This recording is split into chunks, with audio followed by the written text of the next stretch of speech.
Hello and welcome back to the Wedding Planning Podcast. I'm your co-host Amanda, and we have our other lovely co-host Monica. Welcome. Welcome back. We have a very special guest today. We have Gary Clement from Marry Us Gary. Welcome, Gary. Hello, thanks for having me. All the way from Sydney. Yep, Sydney, Australia. It is currently midday. And it's 6 p.m. for us, so thanks for making this work. Thank you and welcome. So let's jump right in. Tell us about yourself, your business, and how you became to be a professional MC and celebrant. Well, yeah, so my business is Marry Us Gary, and I'm a wedding MC and a marriage celebrant based in Sydney. And I've been doing it for about 4 years now. And I just had an amazing celebrant at my wedding who just looked like he was having so much fun and he gave a great energy, and it was like no other ceremony I'd been to. And I thought, oh, I'd love to do that for people. And then 6 months later, I became a celebrant. Really? Oh my gosh. Yeah. You're an amazing officiant. And you were like, I could do that. well, yeah, I thought I could bring the energy that he brought, just because I'd been to so many mates' weddings and the energy wasn't right. It wasn't their sort of style. And I just thought there's got to be something better. And we just happened to have an amazing one that my wife selected. And he was the inspiration. And then he sort of helped guide me where I needed to go and what I needed to do. And that's my full-time gig. So did you start as a celebrant and then the MC sort of like came on top as time went, or you just went all in right away? No, it was celebrant first, and then clients we'd have our meetings and they're like, actually, would you mind staying around and doing the reception? And I thought, yeah, I'd love that. And again, I'd been to friends' weddings where they had entrusted a friend who obviously either didn't understand what the role was or got nervous, got a bit drunk. And so I thought I could fill that void and give a few friends the night off. We've seen our fair share of interesting MCs. And even officiants, because in Canada over COVID, I don't know if it was the same in Australia, but they basically opened it up so people, friends and family could apply to be an officiant for one day and marry like their friends or family. Was it the same in Australia or no? No, it's quite restrictive here. You have to sort of do a 6 to 12 month certificate, and then you have to film yourself doing weddings, and their main concern is that you're in charge of the legal paperwork, and once they have that certificate that says they're married, then they can get passports and all that sort of stuff. So it's quite restrictive here. The only thing that changed for us is it dropped down to 5 people at a wedding or just no weddings at all. Right. Okay. Yeah. So here, like anyone could apply and they could do it for their friend's wedding, which normally it is quite restrictive here. Same sort of process, I believe. So we got some very, interesting people doing the ceremony. And you know what? Some took it very seriously and were beautiful. And some I feel like just winged it on the day. And like, oh, don't say that, and we usually offer a rehearsal, but some people that don't opt for it are like, oh no, we got this. And it's like, it can really make or break the whole day, honestly, MC and officiant. Yeah, I think so. Certainly your guests are sort of often meeting each other for the first time. The only experience they have shared at that point is the ceremony. So you hope it went well, because that's what they're going to be talking about. And if it didn't, you'll certainly hear about it. Absolutely. So for people that might not know, what exactly is a wedding MC and what do they do? Good question. So a marriage celebrant is there to legally marry the couple. And then me as a wedding MC, I stick around and I'm the host of the reception, essentially. And so that entails meeting the couple prior to the event and going through the run sheet and, adding in any information that I think is required, which is usually centered around the caterer, so everyone gets hot meals. But then the MC's there to host that reception, run to the schedule, and make sure all the events take place at the times they're meant to. And if they can't, trying to keep it on track as best they can, so no one knows, really. Yep. And that's usually like if it is a friend and family doing it. We don't get a lot of professional MCs out here, I will say. I hope it becomes a thing. But it's usually us in the background, with the catering and the timing, and then we're prompting the friend and family to be like, okay, next speech, because they don't know. I guess the other thing with a professional MC is, to work in with the other vendors, like, to check in with the photographers and the videographers in case they're doing sunset photos, or they're going to the bathroom and you're just about to start a speech kind of thing. You can balance it out. Where I think the downfall of the friend MC is they're kind of in there going, I know what my role is kind of, and I'm just going to beeline it. And everyone else is kind of like, oh, that wasn't meant to happen there. Okay. So do you work with the couples to make the timelines for the reception, or is that something that they come to you with, or maybe the planner comes to you with, and then you build off of that? Yeah, it's a collaboration, which is great. Usually the venue will send out a kind of basic run sheet, and that's where the catering's been locked in. And then if there is a planner, I work in with them. I have a template that I can send my couples and say, this is sort of what a reception looks like. But I mean, the great thing about being a civil marriage celebrant is there's only a few legal requirements, and then we can kind of do whatever we want. And I take that sort of fun into the reception. So if they want to walk straight in from their introduction, cut the cake and go straight into a first dance, I'm sort of like, yeah, go for it. But here's kind of what a usual reception looks like, and I'm happy to work in with whatever they want. Yeah, that's nice. So what would you say, you kind of touched on this a bit, but what would you say are the benefits of hiring a professional MC versus having a friend or family do that? Look, I think if you pick the right friend, it can be great. Mm-hmm. For me as a professional, and especially if I've been there to help plan their ceremony, I already kind of know their backstory and the family members and all that sort of stuff. And the guests, I meet them as they come off the bus. So it's a very personalized service, which again, if you pick the friend, you can hope for a personalized service. But you've got to trust that they're able to work in with your vendors, follow the run sheet, be confident in front of a crowd, and sort of be able to keep the energy up and bring the humor. And if things don't go to plan, that they're going to be reliable. But the final thing is you got to trust that they're not going to get nervous and then just get too drunk and kind of derail the whole thing. Then air your dirty laundry at your wedding. Or just waffling on. Like, there's nothing worse than someone who has a microphone with no kind of direction and has had too many drinks. And then it's like it's their speech and the MC turns into like a 20-minute speech and we're like, okay, cut. Yeah. You're like, the entrees are ready. We had one MC that, like, after every speech had like a follow-up speech about how great that speech was and like a follow-up story, and we were like, oh my gosh, like, this is gonna derail the whole evening. Yeah, totally. So what would you say are maybe your top 5 tips that you could give to somebody who's playing the role of MC? I think the main one would be, it's not about you, it's about the couple. And I think if you can focus all your efforts onto the couple, then it kind of takes the pressure off you, and it keeps the focus where it should be. Because if it's you getting up there to do a one-man show, it's kind of not really the spot for that. Not comedians here. Yeah, totally. Another tip would be, I mean, I always say never read it off your phone. It kind of, even if you have planned it in advance, it kind of doesn't look that professional. So if you've got an iPad or you've got it in a file or something, personally, I think that might look a little better. Keep it PG. Don't be going too wild with the stories. You want it kind of good for the whole audience to have fun.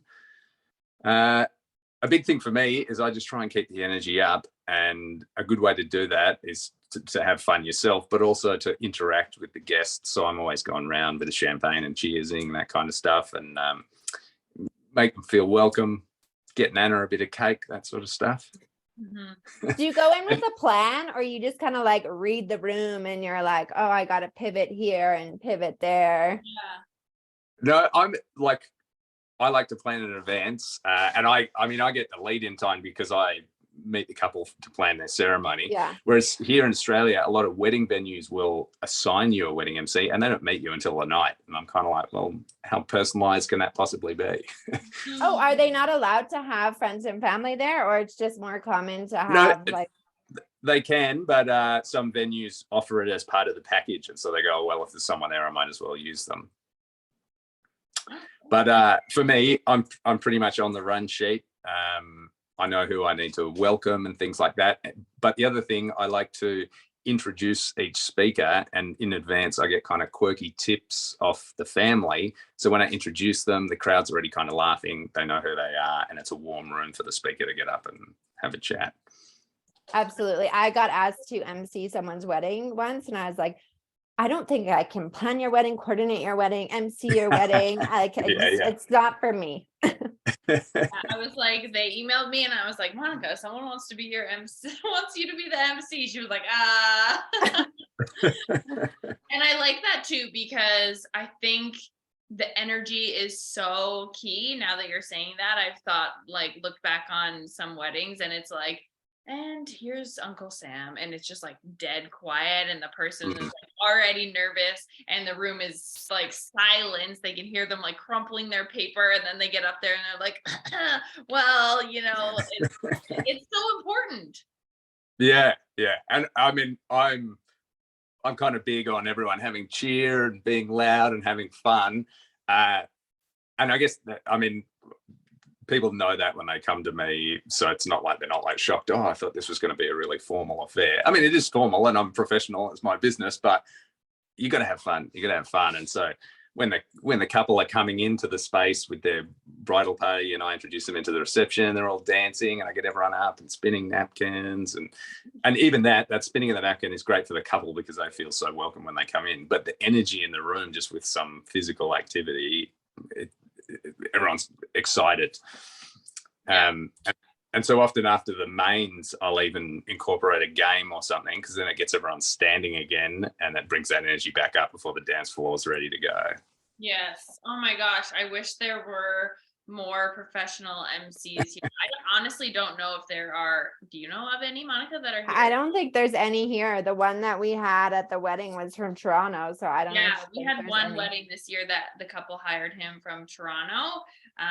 They found him on YouTube and hired him, but it would just take so much pressure off us, as well as, yeah, it's just like, you already know what you're doing and we could just let you do your job.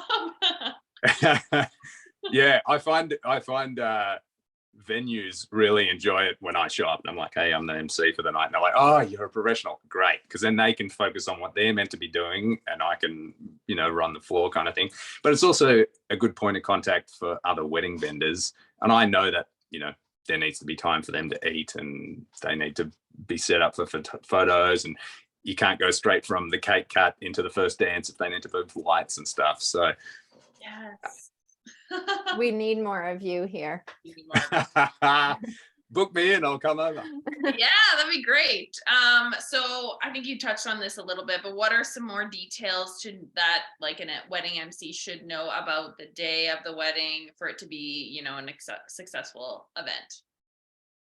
Yeah, I think being fully aware, being aware of the space is a good one. So if you're the friend who's asked to be the MC, check out the venue so you know what you're kind of working with. Another good question to ask is, whose PA system am I using? Because it might be the DJs, it might be the venues, or you might be expected to bring one.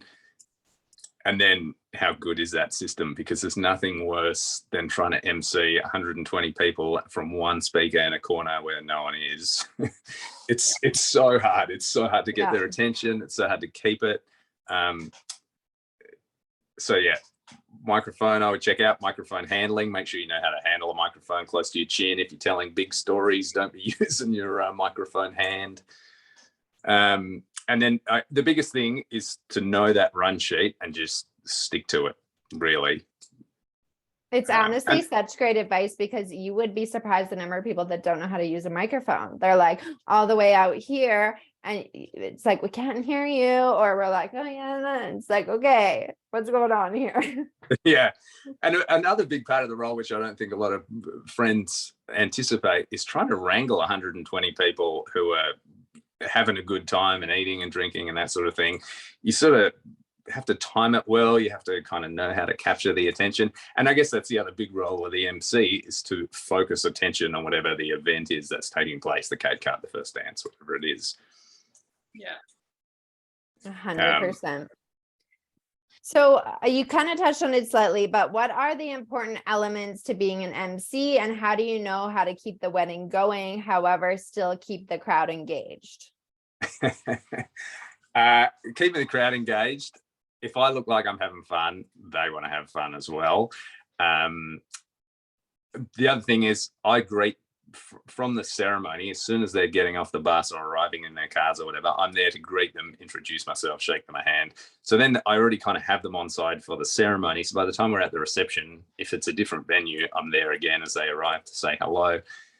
So getting people on side's a big one too, so they stay on side throughout the night. If you have any kind of loud troublemakers or anything like that, I'm always find out their name, and then you can kind of call them out and have a laugh with them. And once once they're known, they kind of keep quiet, or I stand near them to keep them quiet.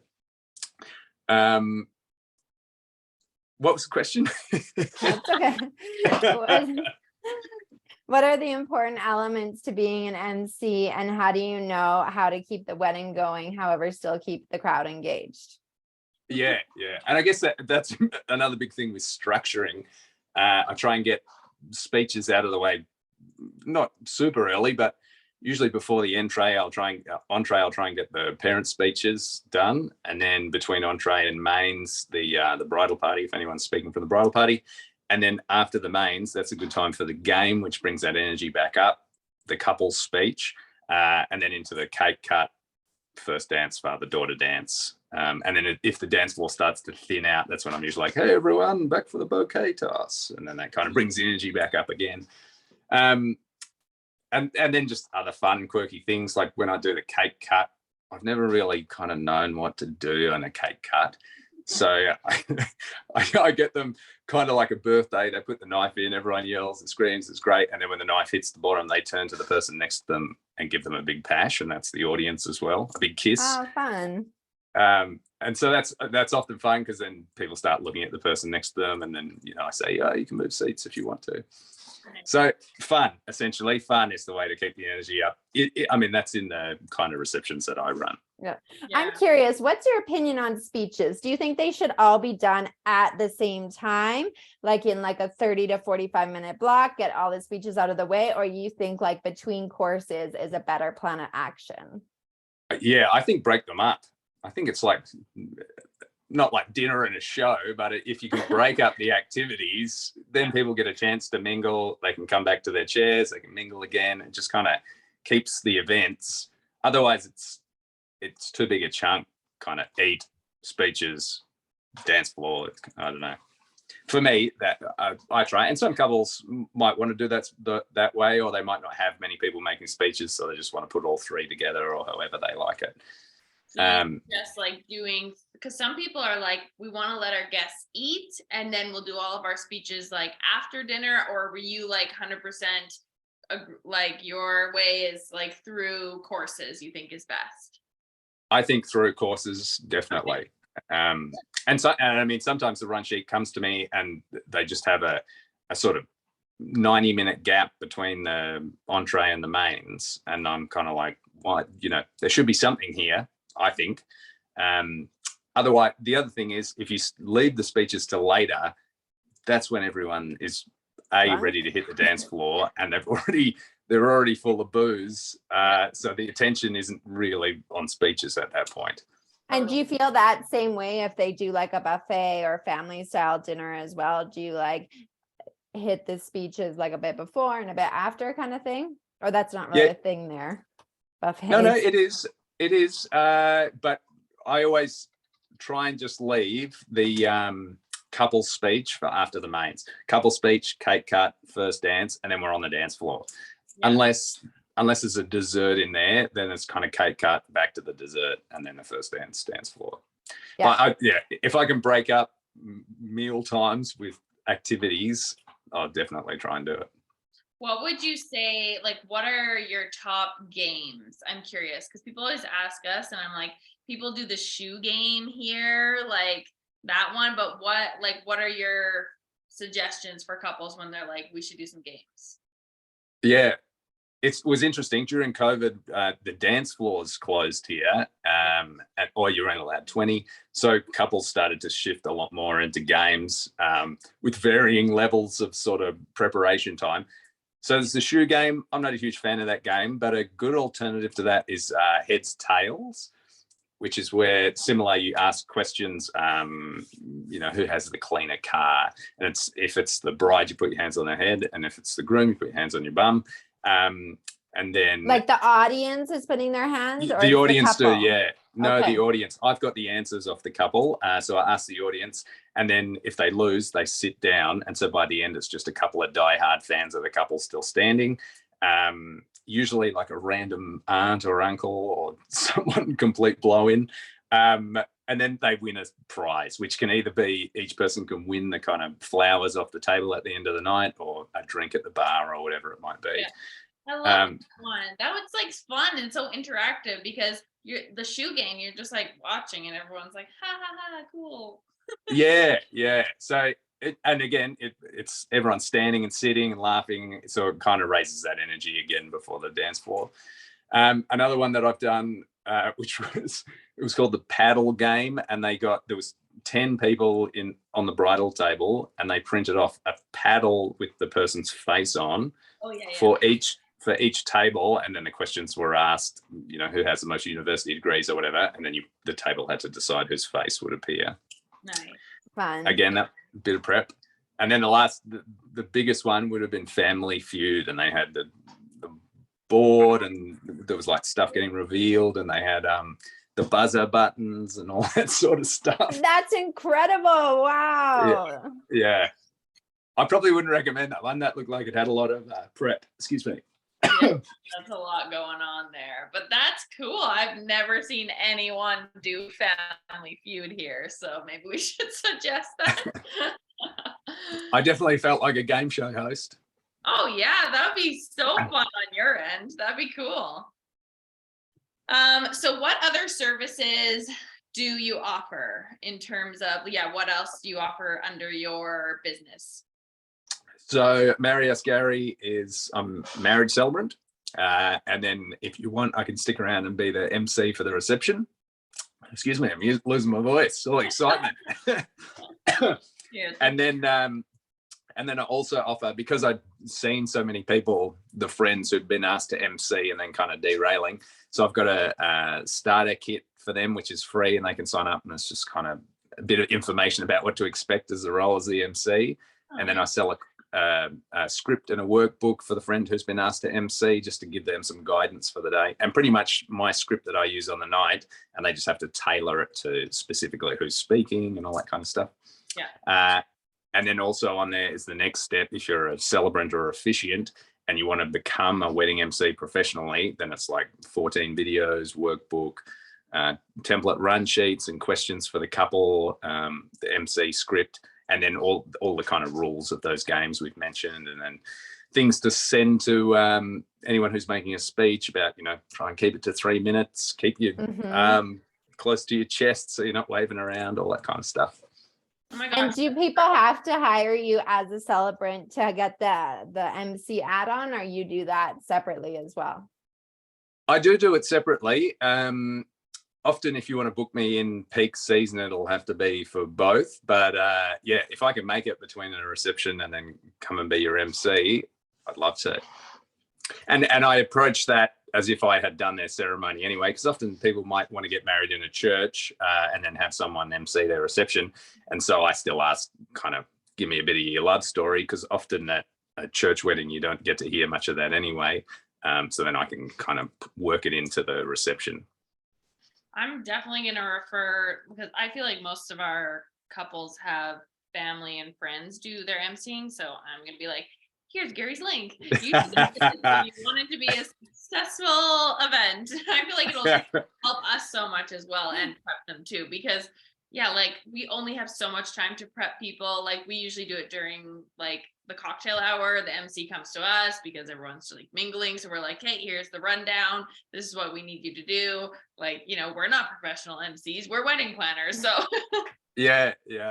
Well, there'll be an influx of people spinning napkins and playing heads tails. Exactly. Yeah, I feel like we need to incorporate the heads, tails over here. I love that. them. Yeah. So you see a lot on a wedding day. You see ceremonies, receptions, dances. What's your favorite part? Oh, I'd say my favorite part is the personal vows.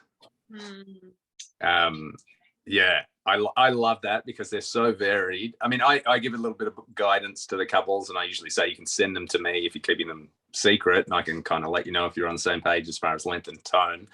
But that moment where they get to stand in front of each other and the kind of emotion grabs them and they get to say these beautiful things to each other, I just love it. And that's the one thing that's so varied from couple to couple. So it's a really beautiful moment.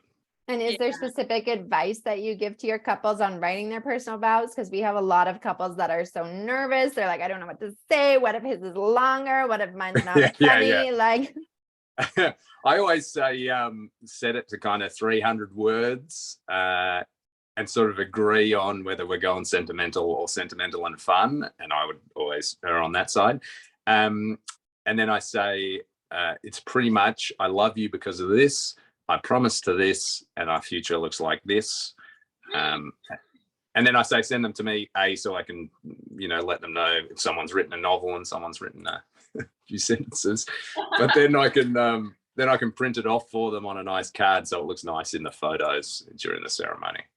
Oh, nice. Okay. Perfect. Yeah. I feel like the ceremony for us is because we work with our couples for so long. We know like how important this day is. Like I love fluffing the dress and watching them walk down the aisle. I'm like, ooh, I get like all butterflies. I'm like, I'm so excited. And then we're usually like, okay, we gotta go. Yeah. I love watching them walk back down the aisle and like how excited they are. And they're like, oh, I'm not stressed anymore. We're married. Like that's probably my favorite part of the ceremony. Yeah. That's actually my favorite photo where they come back down the aisle and everyone's throwing the petals and they just have that look of glee. Yeah, Monica's always there, like without a doubt. She is at the end of the aisle, like filming the exit. She's always that's like her favorite part. I don't think she's missed a wedding. Filming the exit. That's like got someone behind the lens throwing the petals. Yeah, exactly. Okay, so yes, you go to a lot of weddings. What is one piece of advice that you want to give all couples getting married? Like, what do you think is the most valuable piece of advice? I think the most valuable piece of advice for couples is pick vendors that you think will deliver on the day. They know your vibe, they know what you're after, and that you can trust them. Then on the day, you kind of everything's taken care of, and you can just enjoy yourself. If you're worried about, your florist they haven't been that good in getting in contact, and I'm worried they're not going to show. That's not what you want on your wedding day. So pick people you can trust and that you have a good rapport with, that you can have a conversation like this. If it's kind of not that, then good luck. Yeah, that's what we always say. We're like, pick somebody that you jive with and your personalities match. And we're not going to be offended if we're not your type, your style, because there's so much out there and there's so many options. Especially for all vendors too. Like when we recommend, like when we get full planning clients that are like, give us photographers and all these people, we always recommend like, please meet with these couples. Don't take our advice. Of course, we know you, we know your vibe, but these people are going to be with you all day long, especially photo and video. They're in on everything, family dynamics and how all of that runs. So we want you to, as good as we think we can, referring these vendors to you, we want you to love them and you to be like, yeah, I love these people. You can text them and get excited about things with that. But I think, what you said about vendors is huge because, you're going to spend 24 hours with these people. And if not more in the lead up as well, like interacting the lead in on weddings is sort of like 18 months now post COVID, possibly even longer. So you want someone who you're willing to interact with for that long. Totally, absolutely. So, well, why don't you tell everyone where they can find more information about you, maybe on your website and Instagram, and yeah, so they can find you and hunt you down if they want to hire you and bring you to Canada. Yeah, do it. So yeah, I'm on Facebook. I'm on Instagram. I think Gary_Celebrant on Instagram. And then my website, which is where you can get heaps of tips, things like that, is marryusgary.com. And then if you're interested in the script or it's called How to Be an Amazing Wedding MC, tips and tricks so you don't F it up. Love it. Free starter kit on there. There's this short course with the script, and then there's the full course if you're looking to do it full time. Amazing. And we'll add all that to the show notes so that people can look you up as well as our Instagram. Awesome. Well, thank you so much for your time. I hope this was fun for you. And yeah, we look forward to airing this to all of our listeners. I think it's going to be awesome and so helpful. Yeah, well, thank you so much for having me. And if you need me for a wedding over there, I'm free. Awesome. Thank you so much. See you guys. Take care. Bye. Bye.